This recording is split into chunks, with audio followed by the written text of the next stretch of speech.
ছাত্ৰ-ছাত্ৰীসকল তোমালোকক মোৰ চেনেললৈ স্বাগতম জনাইছোঁ। আজি তোমালোকৰ বাবে মই লৈ আহিছোঁ BA থাৰ্ড ছেমৰ অসমৰ সংস্কৃতি অধ্যয়ন পেপাৰখনৰ 2024ৰ ফাইনেল এক্সামৰ কুৱেশ্যন পেপাৰখন। আহা আমি ভিডিঅ'টো আৰম্ভ কৰোঁ।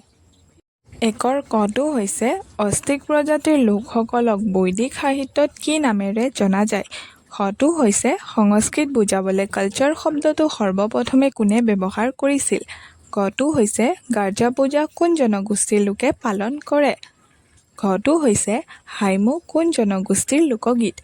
ঙটো হৈছে পুৰণি অসমৰ শিৱ মন্দিৰত নচা নাচক কি নাচ বুলিছিল? প্ৰথম ছটো হৈছে দুৱাৰী বা দোহাৰী কি লোকনাট্যৰ চৰিত্ৰ? দ্বিতীয় ছটো হৈছে মৃদাং কোন জনগোষ্ঠীৰ বিবাহ পদ্ধতি? বৰ্গীয় জটো হৈছে সত্ৰীয়া নৃত্যত ব্যৱহৃত মুদ্ৰাক কি বোলে? 2 নম্বৰ হৈছে তলত যিকোনো 6টা প্ৰশ্নৰ উত্তৰ লিখা। কটো হৈছে ডক্টৰ বাণীকান্ত কাকতিয়ে অসম নামটো ব্যাখ্যা কেনেদৰে দেখুৱাইছে উল্লেখ কৰা। খটো হৈছে অসমৰ ইণ্ডো-মংগোলীয় প্ৰজাতি ভাষিকভাৱে কি নামেৰে বুজোৱা হয় আৰু ইয়াৰ প্ৰধান ভাগ দুটা কি কি? গটো হৈছে নলুৱা চলুৱা কোন জনগোষ্ঠীৰ বাচিক কলা আৰু ইয়াক কিহৰ প্ৰতীক বুলি ধৰা হয়?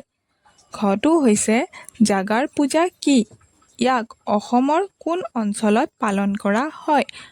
ঙটো হৈছে দেওধনী নৃত্য কি পূজাত অনুষ্ঠিত হয়?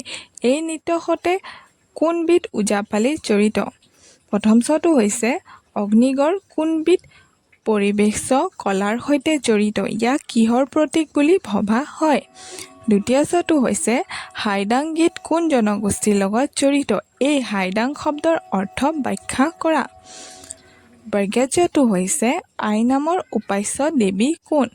তেওঁক আই বুলি সম্বোধন কৰাৰ তাৎপৰ্য কি? ছটো হৈছে ভটিমা কি আৰু ইয়াৰ প্ৰকাৰভেদ কেইটা কি কি? নিয়টো হৈছে ভাৰী গান বা ভাও গান কোন অঞ্চলৰ লোকনাট? ইয়াৰ কাহিনীবস্তু প্ৰধানত ক'ৰ পৰা সংগ্ৰহ কৰা হয়? 3 নম্বৰ হৈছে যিকোনো 4টা প্ৰশ্নৰ উত্তৰ লিখা। কটো হৈছে কৃষ্টি আৰু সংস্কৃতিৰ স্বৰূপ বিচাৰ কৰা। খটো হৈছে লোক সংস্কৃতিৰ প্ৰকাৰভেদে সম্বন্ধে আলোচনা কৰা। গটো হৈছে অসমৰ শাক্ত ধৰ্মীয় পৰম্পৰা সম্বন্ধে বিচাৰ কৰা। ঘটো হৈছে হুদুমদেও পূজা আৰু ইয়াৰ লগত জড়িত লোকবিশ্বাস সম্পৰ্কে আভাস দিয়া। ঙটো হৈছে বিহু উৎসৱৰ লগত জড়িত উৰ্বৰা বিশ্বাস সম্বন্ধে আলোচনা কৰা। প্ৰথম ছটো হৈছে হুলীয়া ভাৱৰীয়াৰ বহুৱা চৰিত্ৰৰ প্ৰকাৰ্যৰ বিচাৰ কৰা। দ্বিতীয় ছটো হৈছে কাৰ্বিসকলৰ চামকান আৰু ৰাভাসকলৰ ফাৰকান্তি অনুষ্ঠানৰ সাদৃশ্য বিচাৰ কৰা। বৰ্গীয় জটো হৈছে ব্যাস গোৱা আৰু শুকনাই ওজাপালিৰ পাৰ্থক্য বিচাৰ কৰা। 4 নম্বৰ হৈছে যিকোনো 2টা প্ৰশ্নৰ উত্তৰ লিখা। কটো হৈছে সংস্কৃতিৰ সংজ্ঞা আৰু প্ৰকাৰভেদ দাঙি ধৰি অসমীয়া সংস্কৃতিৰ বৈশিষ্ট্য বিচাৰ কৰা। খটো হৈছে অসমলৈ প্ৰব্ৰজন ঘটা মানুহৰ প্ৰধান প্ৰজাতিসমূহ উল্লেখ কৰি সেইবোৰ নৃগোষ্ঠীয় বৈশিষ্ট্যৰ বিষয়ে এটি নিবন্ধ যুগুত কৰা। গটো হৈছে অসমৰ পৰম্পৰাগত হস্তশিল্পসমূহ শ্ৰেণীবিভাজন কৰি তাৰে যিকোনো এটা শ্ৰেণীৰ ব্যৱহাৰিক দিশ সম্বন্ধে আলোচনা কৰা।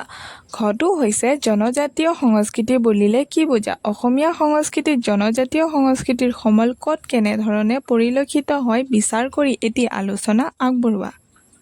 ঙটো হৈছে মাৰ্গীয় সংস্কৃতি মানে কি? মাৰ্গীয় সংস্কৃতি হিচাপে সত্ৰীয়া নৃত্যৰ বিষয়ে এটি আলোচনা আগবঢ়োৱা। ধন্যবাদ।